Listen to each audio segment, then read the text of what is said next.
दोस्तों नमस्कार। मैं राघवेंद्र स्वागत करता हूं आपके यूट्यूब चैनल ज्ञान.com में। दोस्तों जैसा कि हम जानते हैं कि अभी पिछली जो दो पार्ट्स हमने डाले थे करंट अफेयर्स के, वो राष्ट्रीय घटनाक्रम पर आधारित थे और वो सुपर 30 के नाम से इस समय हम जो सीरीज चला रहे हैं उसका हिस्सा हैं। और उसमें हम लगभग 30 पॉइंट्स आपको दे रहे हैं और ऐसे पॉइंट्स आपको बता रहे हैं जिनसे पेपर में क्वेश्चन आने ही आने हैं, वो बहुत महत्वपूर्ण हैं। साथ ही हम और भी एक्सप्लेन कर रहे हैं। जैसे मैंने आज आपके लिए 30 पॉइंट्स जो लिखे हैं उनमें कुछ एक्सप्लेनेशन भी दे रहा हूँ साथ में, ताकि अगर पेपर में क्वेश्चन थोड़ा दाएं बाएं से भी आ जाए, थोड़ा एक्सप्लेन करके आ जाए, तो आप उसका आंसर दे सकें। तो दोस्तों आज हम चर्चा करते हैं अपनी सुपर 30 सीरीज़ में जो करंट अफेयर्स की है, राष्ट्रीय घटनाक्रम के 30 पॉइंट्स। इनमें हमारा पहला पॉइंट है कि संत रविदास स्वरोजगार योजना जो है कहाँ पर प्रारंभ की गई है, किस स्टेट में, वो है एमपी में। संत रविदास स्वरोजगार योजना कहाँ पर प्रारंभ की गई, एमपी यानी मध्य प्रदेश में। दूसरा हमारा पॉइंट है सत्यमंगलम टाइगर रिजर्व को T/2 पुरस्कार दिया गया है। ये सत्यमंगलम टाइगर रिजर्व कहाँ पर है, ये है तमिलनाडु में। T/2 का मतलब है कि टाइगर को 2 गुना करना, है ना, टाइगर को 2 गुना करना। यह हम आपकी जानकारी के लिए ही बता देते हैं कि जो सर्वाधिक टाइगर पाए जाते हैं इस समय भारत में, यानी जिसे टाइगर स्टेट कहा जाता है, वो है मध्य प्रदेश। और दूसरे नंबर पर जो टाइगर की संख्या पाई जाती है वो है हमारी कर्नाटक में। तो यहाँ पर जो सत्यमंगलम टाइगर रिजर्व है जिसे T/2 पुरस्कार मिला, वो है तमिलनाडु में। तो याद कर लीजिएगा, सत्यमंगलम टाइगर रिजर्व कहाँ पर है, तमिलनाडु में। अगला पॉइंट है हमारा नदियों में नाइट नेविगेशन ऐप किस स्टेट ने चालू किया। ये भारत का ऐसा पहला स्टेट है जहां पर नदियों में रात में भी नेविगेशन किया जा सकेगा, वो है असम।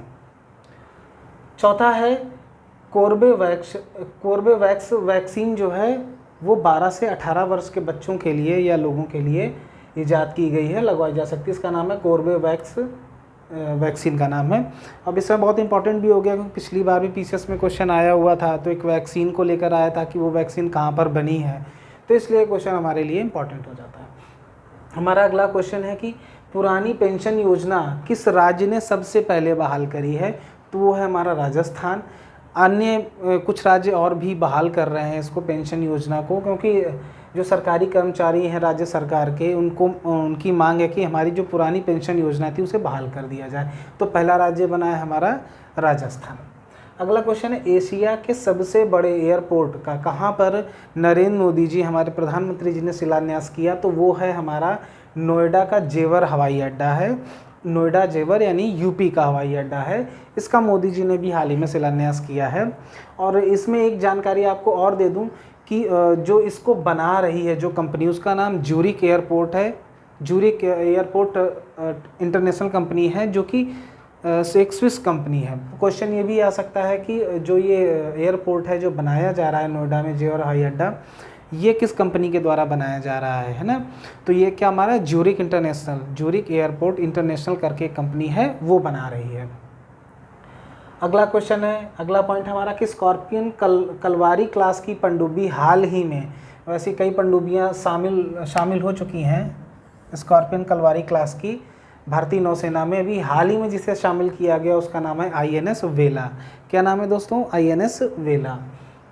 हमारा अगला पॉइंट है सतत विकास लक्ष्य सूचकांक में जो ज़िले हैं उनमें प्रथम स्थान किस ज़िले को हासिल हुआ है, तो वो पहला स्थान मिला है शिमला को। और शिमला कहाँ का ज़िला है, ये हिमाचल प्रदेश का है। तो इसे आप फिर से याद कर लीजिए, सतत विकास लक्ष्य सूचकांक का में जो पहला स्थान जिस ज़िले को मिला है, जिस शहर को मिला है, वो है शिमला, और ये स्थित है हिमाचल प्रदेश में।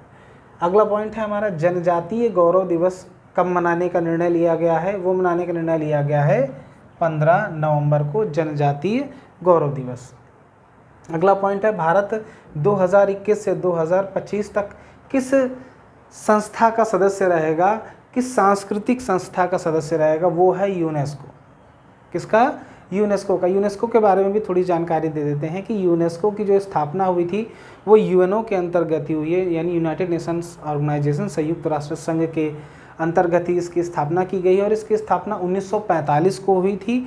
और UNO की भी स्थापना आप याद कर लीजिए 24 अक्टूबर 1945 को हुई है ये पॉइंट भी काफ़ी बार पूछा जाता है। यूनेस्को की स्थापना भी कब हुई? 1945 को, ये भी पॉइंट पूछा जाता है।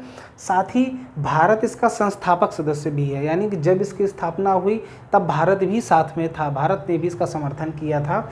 साथ ही इसका मुख्यालय कहाँ पर है? पेरिस में, है ना। कहाँ पर है? पेरिस में। हाल ही में जो केंद्र सरकार की एक बहुत बड़ी योजना चल रही है, हर घर नल जल, हर घर जल मिशन जो चल रहा है, उसका 100वां ज़िला भी बना है चंबा ज़िला। चंबा कहाँ पर है? हिमाचल प्रदेश में। अभी देखिए सतत विकास लक्ष्य सूचकांक की भी हमने चर्चा करी, ये भी हिमाचल प्रदेश में था। और ये जो है आपका चंबा ज़िला जो है ये भी आपका कहाँ पर है? हिमाचल प्रदेश में। ये आपका 100वां ज़िला बना है जिसमें पूरी तरह से नल से जल लोगों को प्राप्त हो रहा है। और ये जो हमारा मिशन है जो केंद्र सरकार का, हर घर में नल का जल पहुंचाने का, ये लक्ष्य जो है 2024 तक का है। केंद्र सरकार वादा कर रही है कि 2024 तक कोई भी घर हो वहाँ पर जल का नल ज़रूर होगा, आपको ज़रूर प्राप्त होगा। साथ ही गोवा ऐसा पहला राज्य बना है जिसके हर घर में इस समय नल जल सुविधा उपलब्ध है। तो ये सारे बहुत महत्वपूर्ण पॉइंट हैं, इन्हें आप ज़रूर याद रखें। अब दोस्तों बात करते हैं कि यूक्रेन में फंसे भारतीयों को वापस लाने के लिए जो भारत सरकार द्वारा ऑपरेशन चलाया जा रहा था उसका नाम है ऑपरेशन गंगा। बहुत अच्छी तरह से याद कर लें, बहुत ही महत्वपूर्ण क्वेश्चन है। इसका नाम है ऑपरेशन गंगा। और साथ ही एक ऑपरेशन और भी इसी उसमें याद कर लेते हैं हम कि ऑपरेशन देवी शक्ति नाम का भी एक ऑपरेशन अभी हाल ही में कुछ समय पहले चलाया गया था। जब अफगानिस्तान तालिबान वाला विवाद चल रहा था उस समय भी भारतीयों की सुरक्षा के लिए ऑपरेशन देवी शक्ति चलाया गया था, और ये ऑपरेशन चलाया गया है ऑपरेशन गंगा। इसके तहत ये भी किया गया था कि भाई मतलब डायरेक्ट अगर यूक्रेन से भारत में लोग नहीं आ पा रहे हैं, जो भारतीय हैं वो यूक्रेन से डायरेक्ट भारत में नहीं आ पा रहे हैं, तो उन्हें पहले अगल बगल जो सटे हुए जितने भी यूक्रेन से देश थे उनमें उनको विस्थापित किया गया था। और इसके लिए भी हमारे 4 मंत्री जो किरण रिजिजू थे और ज्योतिरादित्य सिंधिया थे और 2 लोगों को, इन लोगों को भेजा गया था कि आप जो ये जो सटे हुए जो यूक्रेन से सटे हुए देश हैं उनमें जा कर के भी बात करें, ठीक है। स्लोवाकिया, हंगरी, ऐसे इन देशों में भी जाकर के इन लोगों ने बात करी थी कि पहले हो सकता है कि हमारे जो नागरिक हैं पहले आपके यहाँ स्टे करें, अगर आपके यहाँ आए तो उन्हें स्टे ज़रूर कराएं, हम आपके यहाँ से उनको ले लेंगे। तो यूक्रेन में फंसे भारतीयों को वापस लाने के लिए कौन सा अभियान चलाया गया? ऑपरेशन गंगा। 3D नेत्र शल्य चिकित्सा की जो सुविधा उपलब्ध कराई गई है वो सबसे पहला जो हमारा शहर है वो है चेन्नई, यहाँ पर स्थापित कराई गई है। राष्ट्रीय विज्ञान दिवस का जो थीम है वो इस बार का क्या थीम है? सतत भविष्य के लिए विज्ञान और प्रौद्योगिकी में एकीकृत दृष्टिकोण। क्या है हमारे विज्ञान दिवस का थीम? सतत भविष्य के लिए विज्ञान और प्रौद्योगिकी में एकीकृत दृष्टिकोण। अब बात आती है कि आखिर ये राष्ट्रीय विज्ञान दिवस है क्या? ये हमारा 28 फरवरी को हर वर्ष मनाया जाता है, इसे याद कर लें आप, 28 फरवरी को मनाया जाता है। आखिर ये मनाया क्यों जाता है? ये मनाया जाता है कि जो हमारे भूतपूर्व वैज्ञानिक थे सीवी रमन जी, उनकी याद में मनाया जाता है। सीवी रमन जी ने 28 फरवरी 1928 को रमन प्रभाव की खोज की थी। किसकी खोज की थी? रमन प्रभाव की। इसी के चलते उन्हें 1930 में नोबेल पुरस्कार दिया गया था। लेकिन हमारे वैज्ञानिक संस्था ने माना कि जिस दिन इन्होंने रमन प्रभाव की खोज की थी यानी 28 फरवरी को उसे ही विज्ञान दिवस के रूप में मनाया जाएगा। तो ये हमारा क्या हो गया? इस बार राष्ट्रीय विज्ञान दिवस की थीम क्या है? सतत भविष्य के लिए विज्ञान और प्रौद्योगिकी में एकीकृत दृष्टिकोण। अगला पॉइंट हमारा झांसी का वर्ल्ड हेरिटेज बांध अभी घोषित किया गया है, इसे वर्ल्ड हेरिटेज घोषित कर दिया गया है। उस बांध का नाम है सुकवा डुकवा। ये इंपॉर्टेंट इसलिए भी हो जाता है क्योंकि इसे यूपी स्पेशल के दृष्टिकोण से भी महत्वपूर्ण है झांसी अपना।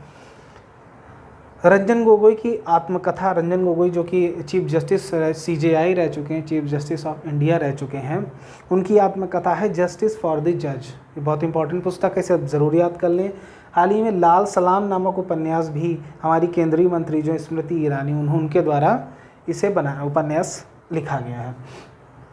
अगला हमारा पॉइंट है 21 जनवरी को अमर जवान ज्योति नेशनल वार मेमोरियल में उसको मर्ज कर दिया गया। अब इसको थोड़ा समझ लेते हैं कि हमारी अमर जवान ज्योति क्या है, नेशनल वार मेमोरियल क्या है। देखिए, जब भारत ने प्रथम विश्व युद्ध 1914 से 18 उस समय अंग्रेज़ों का शासन था यहाँ पर, तो भारतीय सैनिक जो थे वो विश्व युद्ध में शामिल हुए। उसमें 80,000 से ज़्यादा कहते हैं कि सैनिक मारे गए। इसके चलते ही 1931-32 के आसपास दिल्ली गेट या गेटवे ऑफ इंडिया जो है उसकी स्थापना कराई गई, और उसकी स्थापना इसी याद में कराई गई। वहाँ पर शिलापट्ट में उन सभी सैनिकों का नाम भी लिखा गया। तो ये हमारा दिल्ली में पहले से था ही। और वहीं पर जब 1971 में हम जब बांग्लादेश से हमने जीत हासिल करी, तो इंदिरा गांधी जी जो उस समय की प्रधानमंत्री थी, उन्होंने वहाँ पर एक अमर जवान ज्योति जलाई।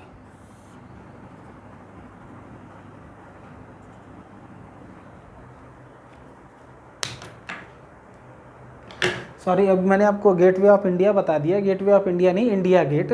दिल्ली में इंडिया गेट है, मुंबई में गेटवे ऑफ इंडिया है। तो इंडिया गेट की स्थापना कराई गई 1931-32 में अंग्रेज़ों के द्वारा। एडविन लुटियंस जो थे इसके वास्तुकार थे, उनकी देखरेख में बनाया गया। एडविन लुटियंस ने ही जो हमारा राष्ट्रपति भवन है उसका भी निर्माण किया था। तो उनके देखरेख में ये जो है दिल्ली में इस गेट की स्थापना करी गई, इंडिया गेट की स्थापना की गई। और ये की गई थी जो प्रथम विश्व युद्ध में जो सैनिक शहीद हुए थे उनकी याद में उसको बनाया गया था। वहीं पर जब 1971 में जो हमने बांग्लादेश का युद्ध जीता, तो उस समय की तत्कालीन प्रधानमंत्री जी ने जो शहीद हुए हमारे सैनिक थे उनकी याद में एक अमर जवान ज्योति, जो कि एक हेलमेट टाइप का होता था, उसके नीचे जलती थी, उस ज्योति की स्थापना कराई जो कि लगातार जलती थी।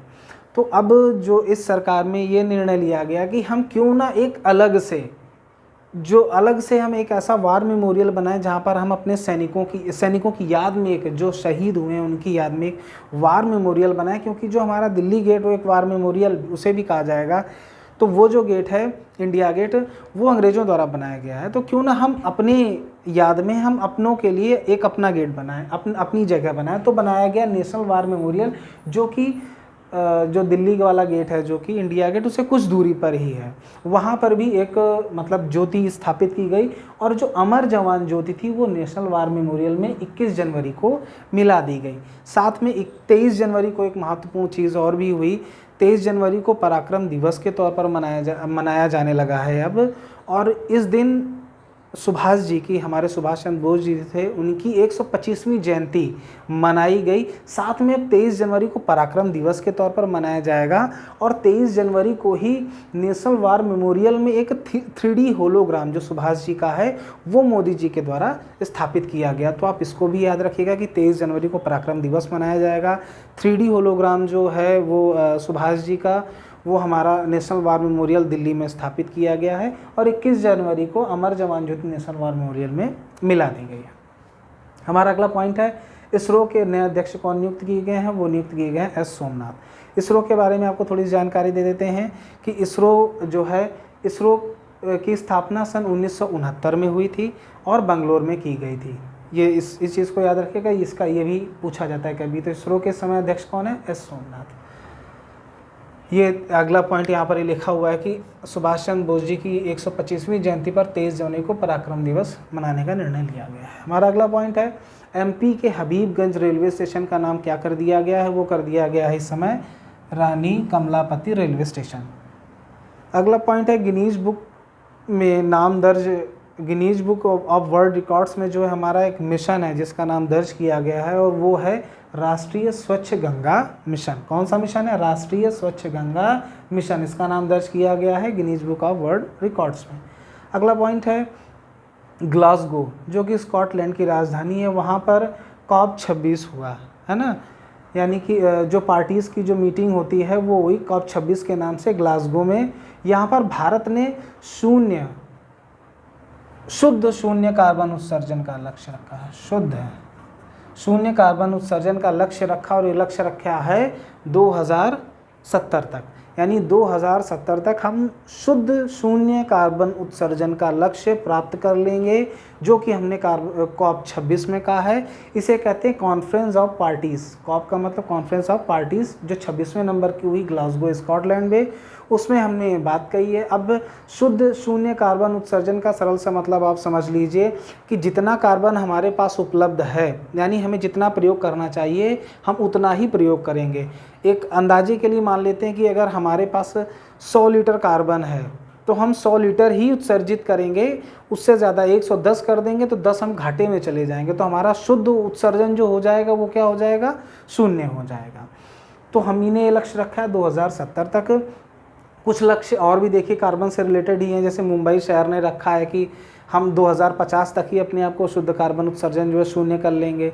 2030 तक भी इस लक्ष्य को पूरा करने के लिए हमारे मोदी जी ने एक लक्ष्य रखा है कि हम 500 गीगावाट तक जो अक्षय ऊर्जा से अपनी बिजली बनाएंगे, जिसमें 280 गीगावाट जो है वो सौर ऊर्जा से बनाएंगे। ये भी महत्वपूर्ण है, यानी 2030 तक हम 500 गीगावाट की जो ऊर्जा है वो हम अक्षय मतलब जो ये इस तरीके के यानी कि वायु और सौर ऊर्जा, जल ऊर्जा, इसके माध्यम से हम जो है 500 गीगावाट ऊर्जा प्राप्त करेंगे। अगर हम इनके माध्यम से ऊर्जा बनाते हैं तो हमें लाभ ये होता है कि जो प्रदूषण का स्तर होता है वो नहीं हो पाता है ना, क्योंकि अभी कोयले से अगर आप ऊर्जा का उत्पादन करोगे तो प्रदूषण होगा, धुआं छूटेगा, गैसें छूटेंगी।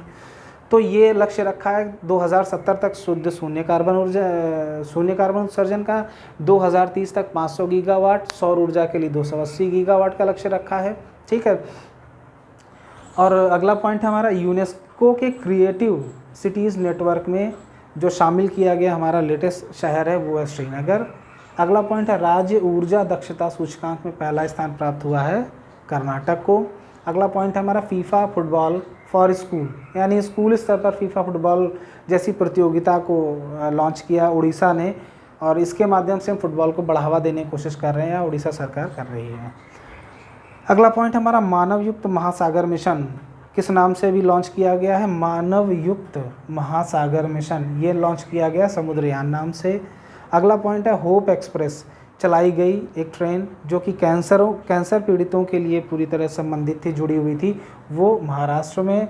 डेमोक्रेसी इंडेक्स में भारत को स्थान प्राप्त हुआ है 46। अगला पॉइंट है संचार उपग्रह का कार्यकाल पूरा हुआ है हाल ही में, किस संचार उपग्रह का, इनसैट 4B। इनसैट 4B माने इंडियन सैटेलाइट 4B। ये इंडियन सैटेलाइट जो इनसैट जो है ये 1982 के आसपास इसको प्रारंभ किया गया था इनसैट परीक्षण को। वीर बाल दिवस जो के रूप में 26 दिसंबर को मनाया जाएगा। यहाँ ये जान लीजिए कि वीर बाल दिवस किनकी याद में मनाया जाएगा, ये हमारे सिखों के जो 10वें गुरु थे श्री गुरु गोविंद सिंह जी, उनके जो 2 पुत्र थे जोरावर और फतेह सिंह, उनके बलिदान के अवसर पर ही, बलिदान के याद पर ही हम वीर बाल दिवस को मनाएंगे 26 दिसंबर से। तो दोस्तों ये हमारे सुपर 30 पॉइंट्स हो गए हैं।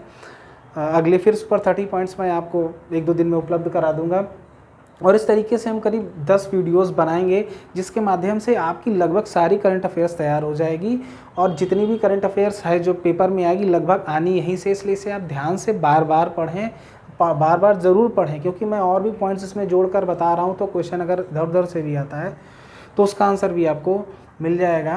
तो दोस्तों अगर वीडियो आपको अच्छा लगा हो तो इसे लाइक करें, शेयर करें, सब्सक्राइब करें। धन्यवाद।